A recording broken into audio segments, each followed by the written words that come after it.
ઈદના તહેવારની ધામધૂમથી ઉજવણી કરવામાં આવી। રમઝાનનો બરકતી મહિનો રોશની અને નેમતો સાથે પૂરો થયો અને આપણે બધાને ઈદની ખુશી નસીબ થઈ છે। ઈદનો દિવસ માત્ર ખુશી અને જલસા કરવાનો નથી, પણ ઇન્સાનિયતની, માનવતાની ભલાઈમાં આગળ વધવાનો, એકતા અને ભાઈચારો મજબૂત કરવાનો પણ દિવસ છે।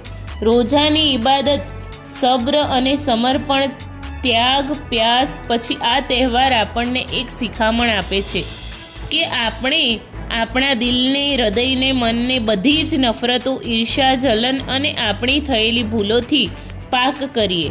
આપણે જાણે અજાણે થયેલા ગુનાહોની માફી માંગીએ, ફરી આવી ભૂલો નહીં કરીએ એની ખાતરી આપીએ અને એક નેક સાચા રસ્તા પર ચાલવાની કોશિશ કરીએ।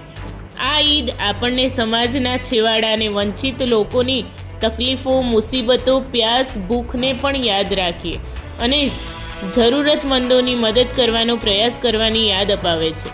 આજના મુબારક દિવસે અમારી દુઆ છે કે આપની બધી દુઆઓ કબૂલ થાય, આપના ઘરોમાં, પરિવારોમાં ખુશહાલી, બરકત અને શાંતિ અને ચેન સુકૂન રહે। આપના દિલોમાંથી બધા જ ગમ દૂર થાય અને આપની જિંદગી ખુશીઓ ભરી, ખુશખુશાલ અને આબાદ થઈ જાય, એ જ અમારી દુઆ। સિરાજુદ્દીન ખેરાડા, રામોલ 24 ન્યૂઝ, અરવલ્લી।